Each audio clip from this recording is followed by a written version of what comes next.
today we're talking about the just do it list. And this is not a to do list. No, this is so much better than a to do list. This is just do a gratitude list. Okay.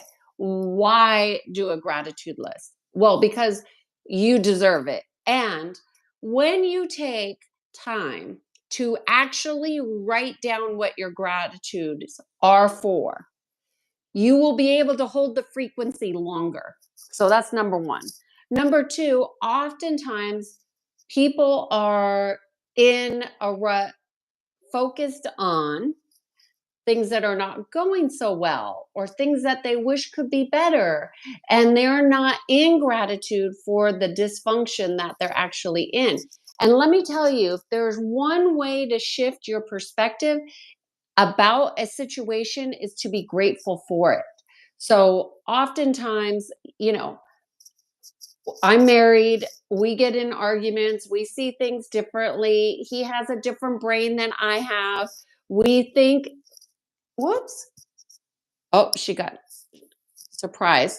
Thank you, Ruff, for telling me you were sitting on my cord. So little things like that to be grateful for. My suggestion is to take time to make a written list of things that you're grateful for. And we're in, what month are we in? We're in June. So if you kept an ongoing gratitude list from now until the end of the year, you will be able to see how much is going right for you.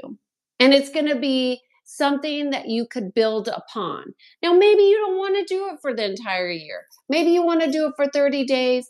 Maybe you want to do it for 2 weeks. The key here is to take gratitude and expand it because it's a frequency, and learn to be in gratitude for everything, even those things that are difficult, those challenges that come into your life that really challenge you, right? And be grateful for them. Those moments of not knowing. How do you be grateful for that? Well, first of all, you have to recognize it. And the more moments of gratitude that you can chronicle and bring your conscious awareness for and to them, the more you'll be able to expand that frequency within your heart, within your life, and you'll be able to see things differently. Because let me tell you, when you are able to recognize and be in gratitude for a disagreement and or a dysfunction or a problem, then you could shift it much quicker into another way of experiencing it. One that doesn't cause discord and hurt and frustration, which is all easy to get wrapped up into those frequencies. But it's much easier to unhook from them if we go into gratitude for them.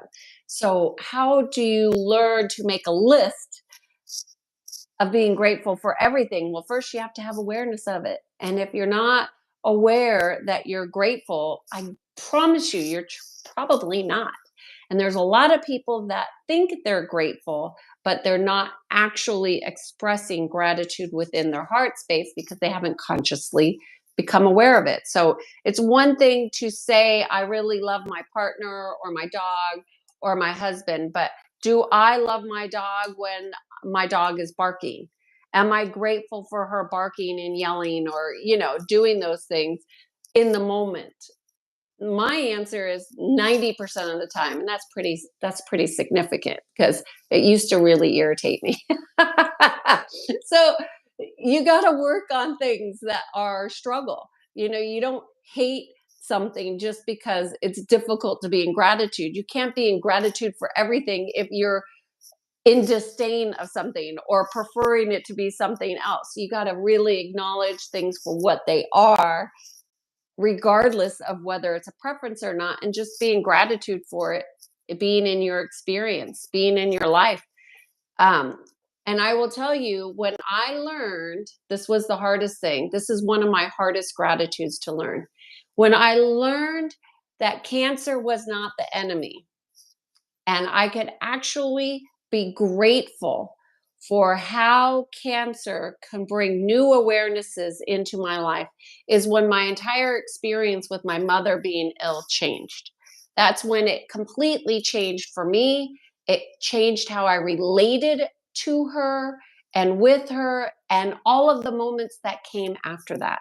So that's just one instance of a really big challenge where you can find gratitude in your heart that will literally change the course of your life.